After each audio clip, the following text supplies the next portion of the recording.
Today we're reading Isaiah 58. This is one of the clearest places in Scripture where God speaks directly to people who use Him as their covering while quietly harming others. This is not loud abuse. This is not obvious evil. This is covert spiritual abuse. It looks like devotion. It sounds like righteousness. It performs humility. But underneath, people are being burdened, silenced, and controlled. And God does something very important here. He does not correct the victims. He does not ask the wounded to endure more.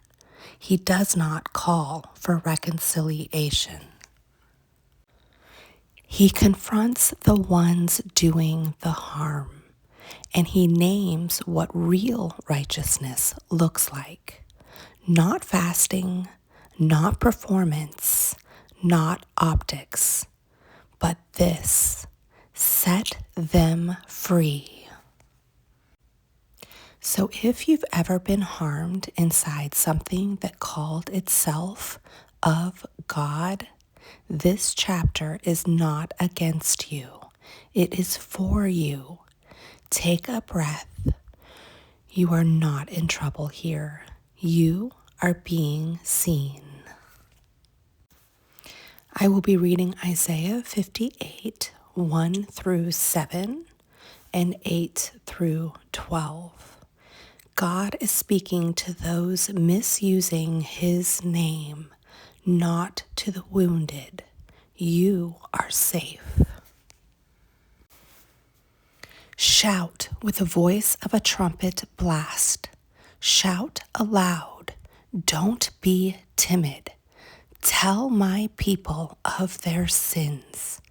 Yet they act so pious. They come to the temple every day and seem delighted to learn all about me. They act like a righteous nation that would never abandon the laws of its God. They ask me to take action on their behalf, pretending they want to be near me. We have fasted before you, they say. Why aren't you impressed? We have been very hard on ourselves, and you don't even notice it. I will tell you why, I respond. It's because you are fasting to please yourselves. Even while you fast, you keep oppressing your workers. What good is fasting when you keep on fighting and quarreling? This kind of fasting will never get you anywhere with me. You humble yourselves by going through the motions of penance, bowing your heads like reeds bending in the wind. You dress in burlap and cover yourselves with ashes. Is this what you call fasting? Do you really think this will please the Lord? No, this is the kind of fasting I want. Free those who are wrongly imprisoned. Lighten the burden of those who work for you. Let the oppressed go free and remove the chains that bind people. Share your food with the hungry and give shelter to the homeless. Give clothes to those who need them, and do not hide from relatives who need your help. Then your salvation will come like the dawn, and your wounds will quickly heal. Your godliness will lead you forward, and the glory of the Lord will protect you from behind. Then when you call, the Lord will answer. Yes, I am here. He will quickly reply. Remove the heavy yoke of oppression. Stop pointing your finger and spreading vicious rumors. Feed the hungry and help those in trouble. Then your light will shine out from the darkness, and the darkness around you will be as bright as noon. The Lord will guide you continually, giving you water when you are dry and restoring your strength. You will be like a well-watered garden, like an ever-flowing spring. Some of you will rebuild the deserted ruins of your cities. Then you will be known as a rebuilder of walls and a restorer of homes. Here is the God-raised paraphrase using the covert abuse lens. You show up like you want me. You seek me like you're righteous. You act like you follow my ways. But I see what's happening underneath. While you fast, you're still controlling, still burdening, still tightening your grip on others. You bow your head in public, but you refuse to loosen what you placed on them. And then you ask me, why aren't you responding? Because I see the whole picture. This is what I actually want. Let them go. Remove what you put on them. Stop calling your control care. Stop calling your pressure obedience. Stop using my name to keep them small. Feed the hungry, clothe the exposed, see the ones you overlooked. Stop hiding from your own responsibility. Then light will break through. Then healing will begin. Then, when you call, I will answer. Because I never wanted your performance. I wanted repair. And I am not asking the wounded to fix this. I am commanding you, set them free.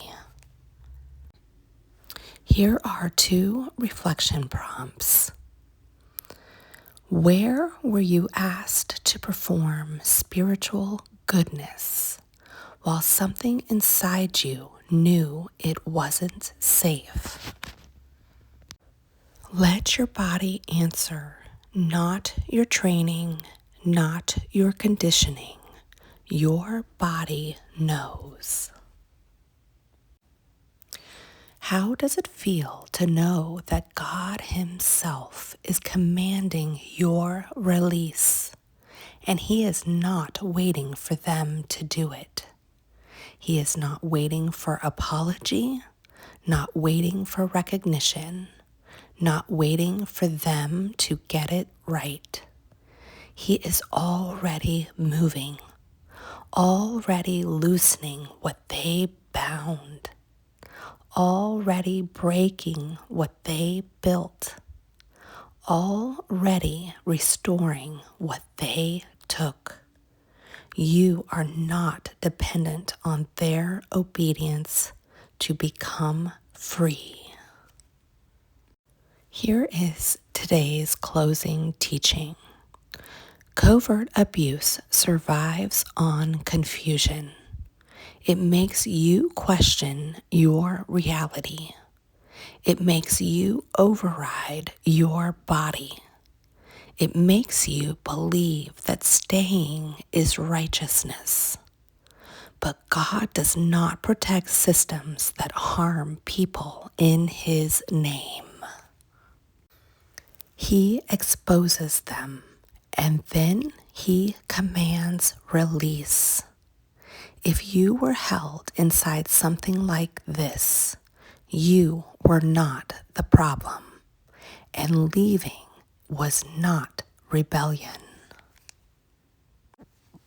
Here is today's final blessing. To the one who was controlled quietly, who learned to perform instead of breathe, who stayed longer than your body could hold. God saw it. He did not sanction it. He did not permit it. That was not his heart. And he is not waiting now. Jesus is already undoing what was done, already restoring your voice, already lifting what was placed on you. You are not behind. You are not disqualified.